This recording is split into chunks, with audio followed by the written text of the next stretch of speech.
Hi friends, welcome to my channel Fly in Physics. Make your path easy. Good morning sir. Fold scope வாங்கியாச்சு, ஸ்லைடும் prepare பண்ணியாச்சு. எப்படி focus பண்ணுறது அப்படின்னு சொல்லி கொடுத்தீங்கன்னா நல்லாயிருக்கும் சார். எஸ் மேம், நீங்கள் சொன்ன மாதிரி இந்த வீடியோவில் சார் ஹவு டு ஃபோக்கஸ் தான் சொல்லியிருக்காரு. இப்போ நம்ம வீடியோவை பார்ப்போம் மேடம். அனைவருக்கும் வணக்கம்.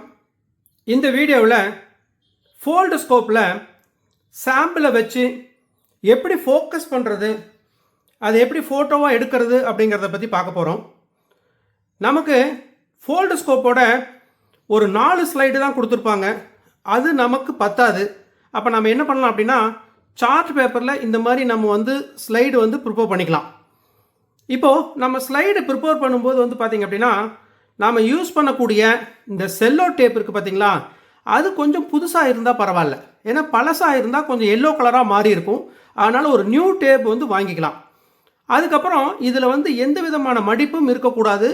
அதுக்கப்புறம் இதில் நாம் பூக்களை வைக்கும் பொழுது பார்த்திங்க அப்படின்னா, அந்த போலன் கிரைன்ஸ் பார்த்திங்கன்னா ஸ்கேட்டர்டாக இருக்கணும். ஒரே இடத்துல திட்டு திட்டாக இருந்துடக்கூடாது.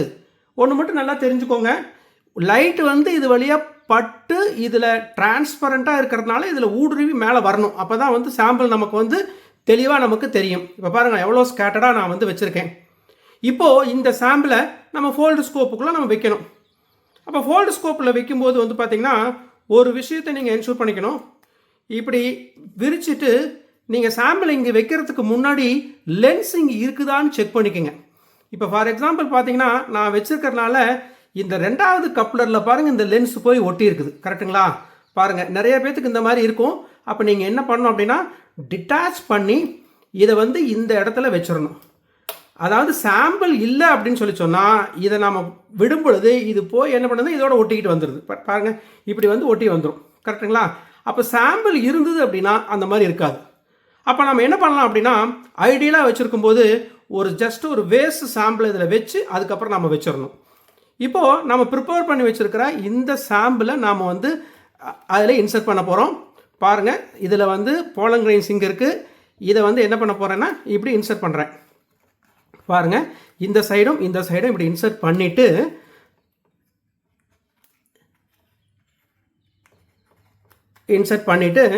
இங்கே ஒரு விஷயத்தை நம்ம கவனிக்கணும். என்ன விஷயம் கவனிக்கணும் அப்படின்னு பார்த்தீங்கன்னா, இந்த ஓப்பனிங் லென்ஸுக்கு நேராக இருக்கணும். இப்போ பாருங்கள் இந்த ஓப்பனிங் பார்த்தீங்கன்னா லென்ஸுக்கு நேராக இருக்கிற மாதிரி வச்சுக்கோங்க.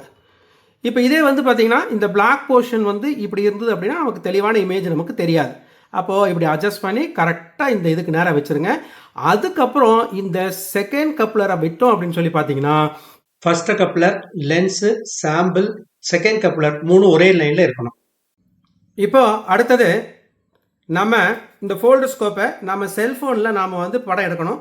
அதுக்காக நாம் என்ன பண்ண போகிறோம் அப்படின்னு பார்த்தீங்கன்னா, செல்ஃபோனில் நம்ம ஃபிக்ஸ் பண்ணிவிட்டு பாருங்கள் இந்த மாதிரி ஓரளவுக்கு நமக்கு இமேஜ் இப்போவே தெரிய ஆரம்பிச்சிருச்சு.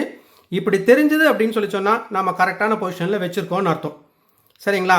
அப்படி இல்லை இந்த மாதிரி தெரிஞ்சதுன்னா லென்ஸ் கரெக்டான பொசிஷன் இல்லை, செகண்ட் கப்ளரில் போய் ஒட்டிக்கிட்டு இருக்குது அப்படின்னு அர்த்தம். சரிங்களா? இப்போ பாருங்கள் அப்படியே நான் எப்படி ஜூம் பண்ணுறேன்னு பாருங்கள். 2 கைகளை இங்கே பிடிச்சிட்டு இந்த 2 விரல் இருக்குது பார்த்தீங்களா, அதை பாருங்கள் இந்த சைடில் வச்சு அப்படியே நான் நகர்த்துறேன் பாருங்கள். அதான் ஜூம் ஆகிடுச்சு பாருங்கள். சரிங்களா? அப்படி இல்லை அப்படின்னா பாருங்கள் இந்த விரலை கையில் எடுத்துக்கங்க. ஒரு விரலை மட்டும் நான் உள்ளே வச்சுட்டு என்ன பண்ணுறேன், அப்படியே நகர்த்துறேன். இப்போ திருப்பி காமிக்கிறேன் பாருங்கள். இதோ பாருங்கள் என்னோடய விரல் என்ன பண்ணுறாங்கிறத பாருங்கள். இப்படி வச்சுட்டு லைட்டாக நம்ம என்ன பண்ணோன்னா இந்த பொசிஷனை இப்படி கொஞ்சம் தள்ளணும். சரிங்களா?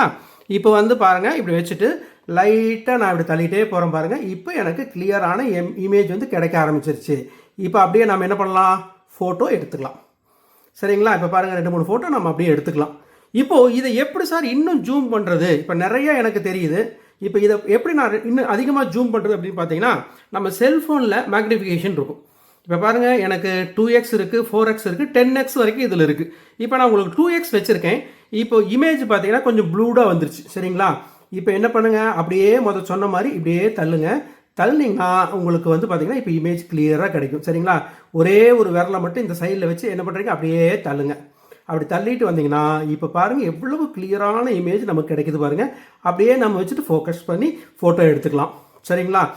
இப்போது அடுத்தது நான் உங்களுக்கு 4x வச்சு காமிக்கிறேன் பாருங்களேன். இப்போ 4x வைக்கும்போது இமேஜ் ரொம்ப ப்ளூடாக போயிடுச்சு சரிதானுங்களே. அப்போது மறுபடியும் நாம் என்ன பண்ணணும் அப்படின்னா இது அப்படியே பின்னாடி தள்ள நமக்கு ஒரு பொசிஷனில் நமக்கு கிளியரான இமேஜ் கிடைக்கும். இப்போ பாருங்கள், கிளியரான இமேஜ் கிடைக்குதுங்களா. இப்போ நம்ம ஃபோட்டோ எடுத்துக்கலாம். இன்னமும் கொண்டு போகிறோம் பாருங்கள். இப்போ பாருங்களேன், நான் வந்து ஒரு 6.6x வச்சுருக்கேன் சரிங்களா. இப்போ பாருங்கள், ஒரே ஒரு போலன் மட்டும் எனக்கு இருக்குது. அந்த ஒரே ஒரு போலனை வந்து நான் அழகாக இப்படி எடுத்து தள்ளிட்டு போயிட்டு இப்போ உங்களுக்கு தெரியும்னு நினைக்கிறேன். பாருங்கள், இப்படி வச்சுட்டு இப்படி வச்சுட்டு நாம் இப்போ என்ன பண்ண போகிறோம், அப்படியே பாருங்கள் தள்ளிகிட்டே போனீங்க அப்படின்னா உங்களுக்கு ஒரு தெளிவான இமேஜ் கிடைக்கும். நாம் அப்படியே ஃபோட்டோ எடுத்துக்கலாம். சார் எனக்கு இந்த ஒரு இமேஜ் கிடைக்கல அப்படின்னு சொன்னால் நீங்கள் ஸ்லைடை வந்து இப்படி லைட்டாக தள்ளலாம் சரிங்களா. பாருங்கள், தள்ளும்போது உங்களுக்கு இந்த ஃபீல்டில் பாருங்கள் வேறு இப்போ கூட்டமாக கிடச்சிருக்குது பாருங்கள். இந்த பார்த்திங்களா, இப்போ கூட்டமாக கிடச்சிருக்குது. இப்போ இதையும் நம்ம ஃபோக்கஸ் பண்ணலாம். அப்படியே லைட்டாக தள்ளுங்க.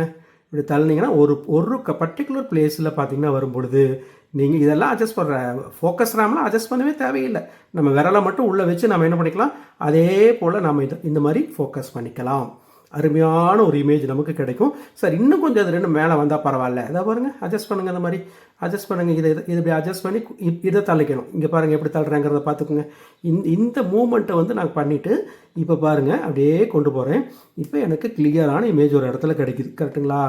இதே வந்து இன்னும் வெளிச்சம் அந்த பக்கம் இருந்ததுன்னா இன்னும் உங்களுக்கு தெளிவாக இருக்கும் சரிங்களா. நான் ரெக்கார்ட் பண்ணுறதுனால இந்த மாதிரி இருக்குது. நமக்கு கிளியரான ஒரு இமேஜ் நமக்கு இங்கே கிடைக்கும். இப்போ இதையே வந்து நம்ம என்ன பண்ணலான்னா, இப்போது நீங்கள் எடுக்கிற சாம்பிளை வந்து நீங்கள் ரெக்கார்ட் பண்ணணும் அப்படின்னா ஜியோ ஃபோட்டோ எடுக்கணும். அப்போ ஜியோ டேக் ஃபோட்டோவில் எப்படி பண்ணுறது அப்படிங்கிறத இனி பார்ப்போம். இப்போ பாருங்கள், ஜியோ டேக் ஃபோட்டோ வந்து இப்போ ஆன் பண்ணியிருக்கேன். இப்போது நமக்கு எந்த இடத்துல நம்ம எடுக்கிறோம் அப்படிங்கிற லொக்கேஷனோடு நமக்கு இங்கே கிடச்சிரும். இப்போ பாருங்கள், இமேஜ் வந்து கொஞ்சம் ஒரு மாதிரி இருக்குது. இப்போ பாருங்கள், ஜியோ டேக்கில் நான் இங்கே வந்து ஃபோக்கஸ் இன்க்ரீஸ் பண்ணிக்கிறேன். பாருங்கள், ஜூமிங் கொஞ்சம் இன்க்ரீஸ் பண்ணிவிட்டு நான் பாருங்கள் அப்படியே பின்னாடி சொன்ன மாதிரி விரலை வச்சுட்டு அப்படியே நகர்த்துறேன். இங்கே பாருங்கள் அழகாக வந்து ஃபோக்கஸ் ஆகுது பார்த்தீங்களா. பாருங்கள், இந்த போல் நீங்கள் அப்படியே தள்ளினீங்கன்னா உங்களுக்கு அழகாக வந்து ஒரு இடத்துல கிடைக்கும் சரிங்களா. தேவை ஏற்பட்டால் சாம்பிளை வந்து நம்ம நகர்த்திக்கலாம். நாம் இப்படி ஃபோட்டோ எடுத்துக்கலாம் சரிங்களா. தேங்க்யூ. இதே போல் நம்ம என்ன பண்ணோம் அப்படின்னு சொல்லி பார்த்தீங்கன்னா, அட்ஜஸ்ட் பண்ணி வெவ்வேறு பூக்களுடைய மகரந்தங்களையும் மைக்ரோ ஆர்கானிசத்தையும் வச்சு நீங்கள் வந்து ரெக்கார்ட் பண்ணி ஸ்டூடெண்ட்ஸ்க்கு காமிங்க. இந்த வீடியோ உங்களுக்கு பிடிச்சிருந்ததுன்னா லைக் பண்ணுங்க, சப்ஸ்கிரைப் பண்ணுங்க, உங்க ஃப்ரெண்ட்ஸுங்களுக்கு ஷேர் பண்ணுங்க. Thank you for watching this video. See you in the next video. Thank you.